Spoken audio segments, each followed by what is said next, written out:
When a person visits a web page associated with your business, the first thing after compelling graphics that attracts his or her attention is content.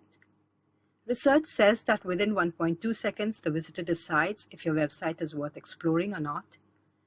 By page, we refer to web page, social media page, or even a business profile page. We have all heard that content is king.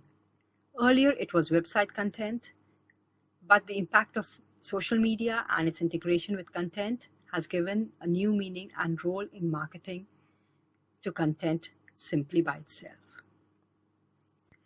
Rebecca Lieb of Altimeter says that the demand for content has never been higher and it's still growing. Earlier in marketing, brands were the only publishers of content that included ads, brochures, or case studies. Now channels have proliferated and so have publishers. There has been a fundamental shift in the way we create and consume and share content. There are around 500 million tweets that are posted in a day, 4.75 billion of content is shared, and 1.8 billion photographs are uploaded, and 700 million Snapchats are sent. And these are the stats of 2014. Marketing used to be about making a myth and telling it. Now it's about telling the truth and sharing it. Mark Matthew of Unilever is one of the best marketeers around. From where we stand now, we are at the story-making stage because we are inviting our consumers to work with the brand and be a part of our story. Media convergence is a new term, and it is the phenomena involving the interconnection of information and communication technologies, computer networks, and media content. It brings together the 3 C's, computing, communication, and content, and is a direct consequence of digitization of media content and the popularization of the internet. Media convergence transforms established industries, services, and work practices and enables entirely new forms of content to emerge. It erodes long-established media industry and content silos and increasingly uncouples content from particular devices, which in turn presents major challenges for public policy and regulation. So now, a business can have one tone, but its employee can be speaking in another tone on social media channels, and this is a big challenge for most businesses. There are 5 major elements of media convergence. They are technological, the industrial, the social, the textual, and the political. As marketing, we are very much concerned with the social, the textual, and the technological. The 3 kinds of media are paid, owned, and earned. Converged media results in content begetting more content and is a part of all the media.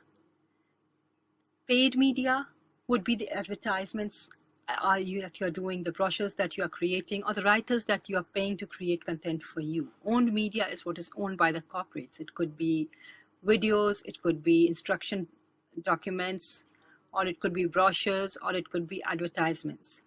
Earned media is now very much a part of marketing. It is about how others react to your content and talk about it online. So that is organic earned media, and this is what good marketeers, good content marketers, or good digital marketers actually aim for. They want other people to be talking about you voluntarily, out of their own, without any payment, while talking, of course, positively.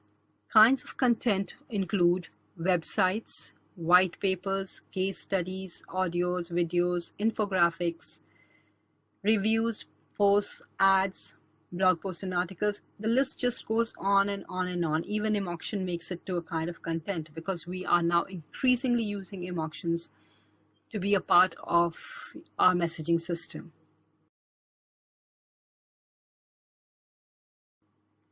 And this is an infographic that tells you about the 17 types of content that Google will simply eat up. I simply love this infographic.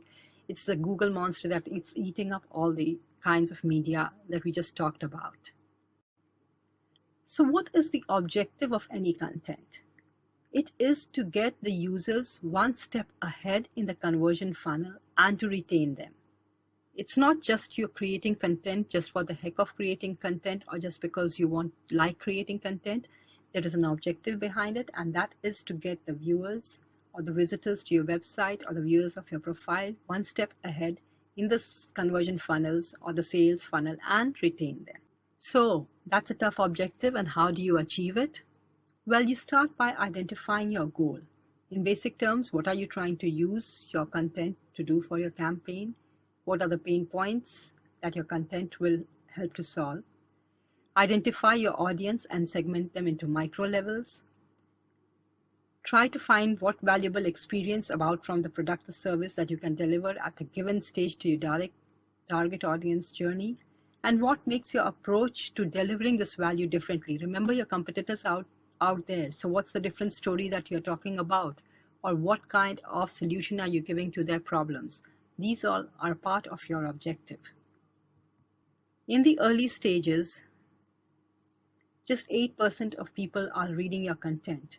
When they are in the middle stage or the maybe stage, around 32% of the people are consuming content by a product or service.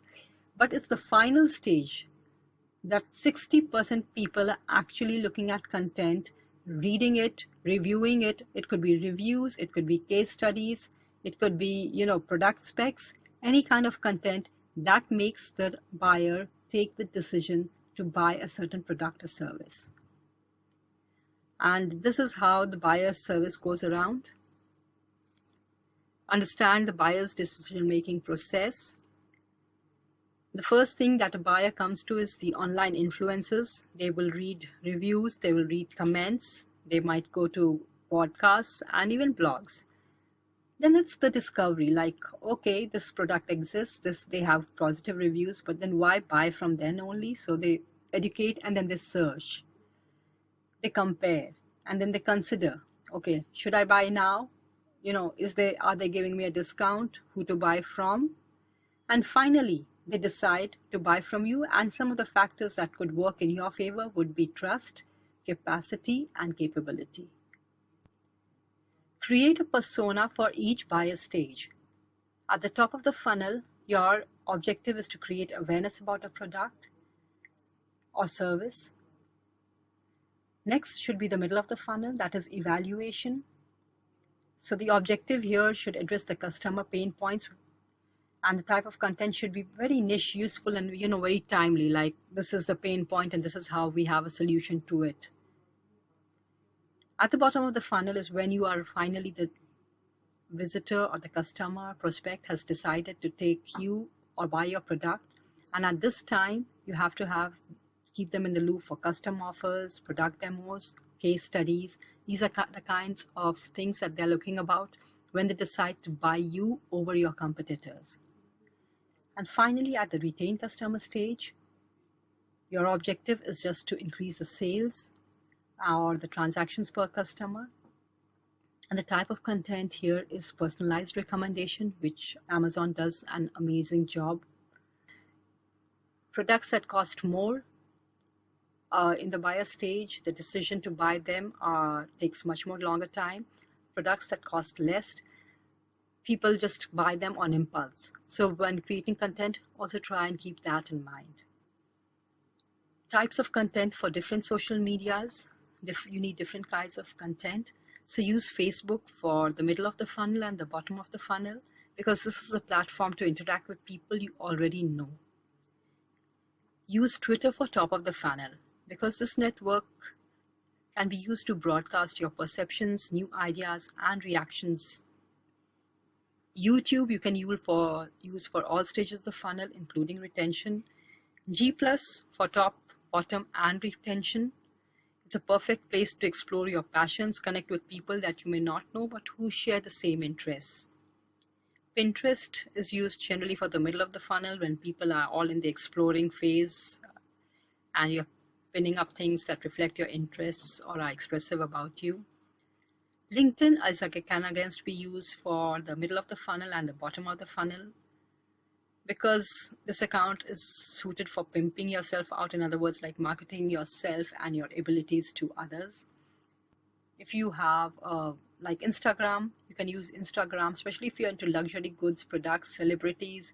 You have to be on Instagram because people are there and they are very much interested in that type of content and products and services. So for the top of the funnel and the middle of the funnel, again, you can use Instagram. Now, this is the content cycle. You start with the research phase, the strategy, the creation, the publication, the distribution, and the analysis, as in this is cyclic. When you're doing your research, you find out what benefits does the visitor expect from the product or service.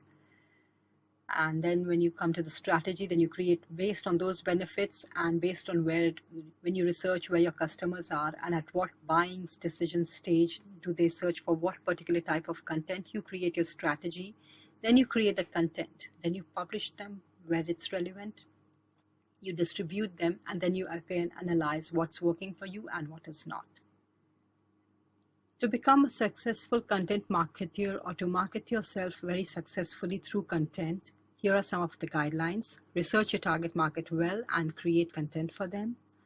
Design content to unify the brand experience, like each channel should be talking the same language and should have the same colors or the logos or the kind of tone that the content is speaking about.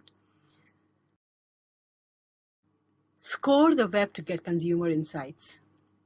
You must know what your consumers like and dislike, or what are the pain points, or because you need to create content around it, you need to resolve your consumers' problems.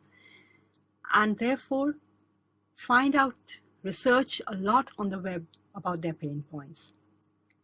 Finally, when you have created your content, assess it for all worthiness. Analyze what content is working and what is not, because it makes a lot of difference when you're again going to create new content. For example, if you find that your consumers prefer videos over visuals or infographics, go in for more videos. Don't waste your time creating infographics again and again. Of course, multiplicity of content does matter, but the content that is attracting more conversions or more sharing or is attracting more leads, that is the basic thing that you are out there doing content marketing for. So make sure you're using it. These are some of the measurement parameters that we are using. The measurement parameters are awareness, reach, engagement, and conversions. How many people are aware of your content? How many people like for example, take Facebook as an example. How many people are aware that you exist? That would depend on the number of likes. The reach would depend upon how many people read your post. The engagement, about how many people commented on it or shared.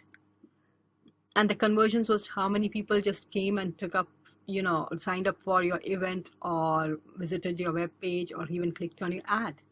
So these are some of the measurement parameters that will tell you how successful the content that you have created for marketing is working